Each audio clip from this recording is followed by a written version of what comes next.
Salut les ET. On est bien là à Pau, non? Ville la plus attractive de France d'après LinkedIn. Vous pouvez vérifier, c'est vrai.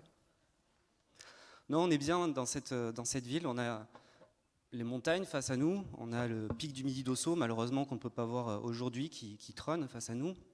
Ce massif montagneux, sauvage et préservé que tous les montagnards nous envient.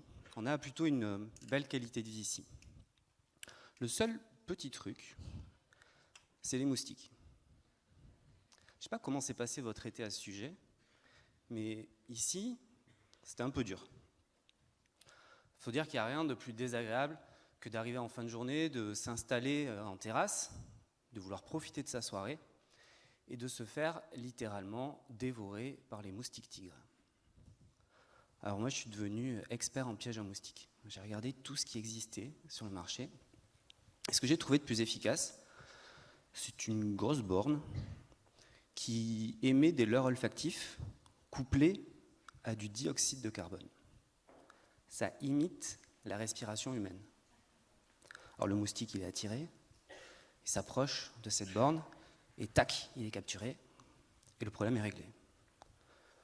Le truc, c'est que si j'installe ça dans mon jardin, ça veut dire que je vais volontairement émettre du dioxyde de carbone pour tuer des êtres vivants, alors que c'est en confrontation totale avec ma démarche actuelle qui consiste à ne plus manger de viande pour réduire mon impact carbone. Je ne sais pas vous, mais moi, ces injonctions paradoxales me bouffent la vie. On sait qu'on est à un moment de notre histoire, de l'humanité, où on doit faire mieux. On n'a pas le choix. Mais chaque fois qu'on essaye de faire mieux, on se retrouve confronté à de la dissonance cognitive. C'est particulièrement le cas dans le numérique. Ces dernières années, vous avez fait un travail considérable sur ce sujet. Les organismes de gestion des destinations se sont formés, se sont structurés, ont innové dans ce secteur.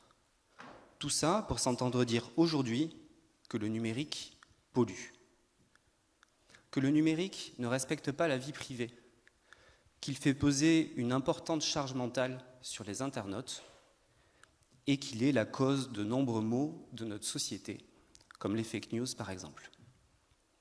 Même chose avec le tourisme.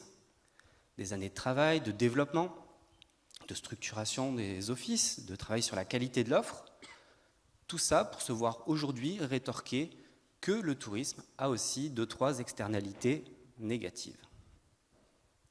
Alors oui, le numérique pollue, et pas qu'un peu. On a longtemps cru que le numérique était une espèce de nuage virtuel, un petit peu flottant comme ça, le fameux cloud. Sauf qu'en réalité, pour fonctionner, le numérique nécessite de lourdes infrastructures. Des data centers, pour stocker de la donnée, une infrastructure réseau, pour acheminer cette donnée, jusqu'à des terminaux qui permettent d'utiliser Internet. Le numérique français émet 17 millions de tonnes de CO2 par an.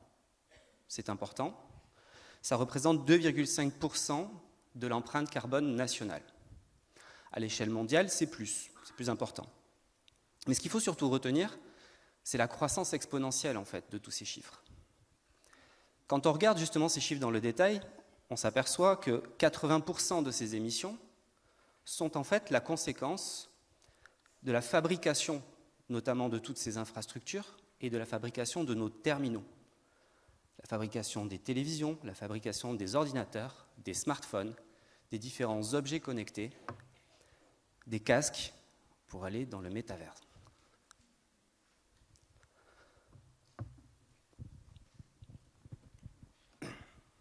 Pardonnez-moi.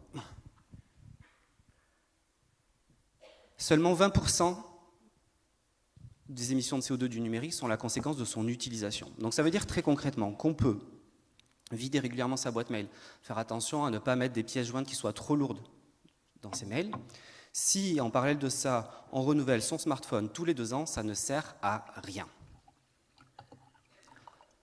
Si on s'intéresse, c'est intéressant de comparer ces chiffres-là avec ceux du tourisme. l'ADEME nous dit que le tourisme émet 118 millions de tonnes de CO2 par an. 11% de l'empreinte nationale. Si on compare avec les chiffres du numérique, c'est 7 fois plus d'émissions de CO2 à l'échelle nationale par le tourisme.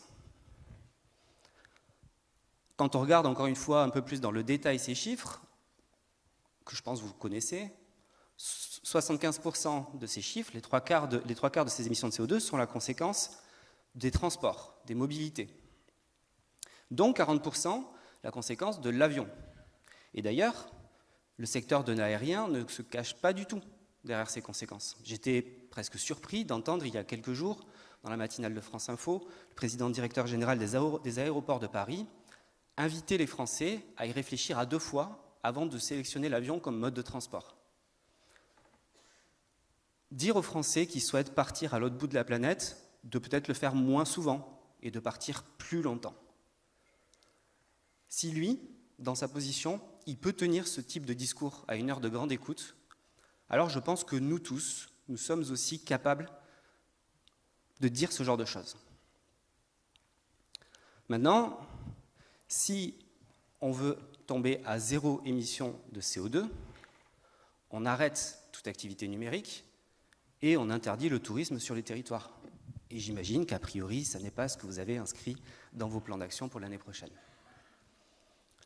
On peut donc penser à un numérique qui soit plus efficient, un numérique qui soit plus sobre, un numérique qui soit moins émetteur de CO2.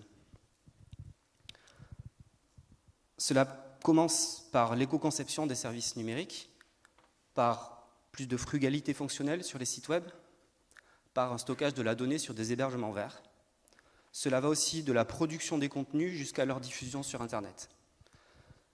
C'est ce que l'on appelle le Green IT, et il convient donc d'intégrer cette notion de Green IT dans les stratégies numériques. Cependant, il ne faut pas sacrifier la performance numérique sur l'autel des émissions carbone. On peut aussi penser et construire un numérique qui soit plus utile, un numérique plus inclusif, un numérique plus accessible, un numérique, finalement, vos écosystèmes digitaux aujourd'hui, ils sont en capacité de toucher des millions de personnes. Vous avez fait un travail considérable. Vos sites web, vos réseaux sociaux vous permettent d'afficher des millions de messages. À nous tous réunis, on est en capacité de toucher plus d'internautes que l'ensemble de la population française. Cette force de frappe considérable, elle doit être mise au service du tourisme responsable.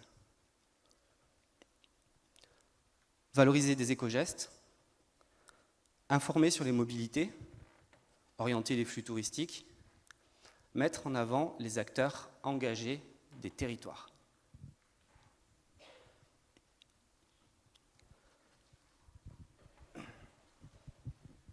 Pardon.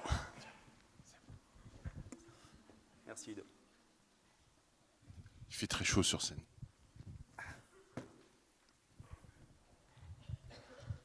C'est ce que l'on appelle l'IT for Green. Ah, je voulais dire autre chose avant. En soi, remettre plus d'informations dans la communication. C'est ce que l'on appelle l'IT for Green ou l'IT for Good, c'est-à-dire un numérique placé au service du tourisme responsable.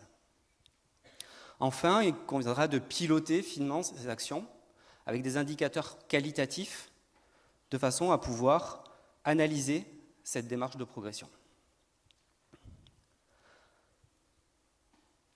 Ce que nous avons vu cet été, des incendies gigantesques, des périodes de sécheresse, puis des inondations, des glaciers qui deviennent des rivières, la montagne qui s'effondre littéralement, le Pakistan ravagé par les eaux. Ce que l'on craignait pour le futur se passe maintenant. Le futur, c'est maintenant. Et si on veut agir, c'est maintenant. Merci de m'avoir écouté.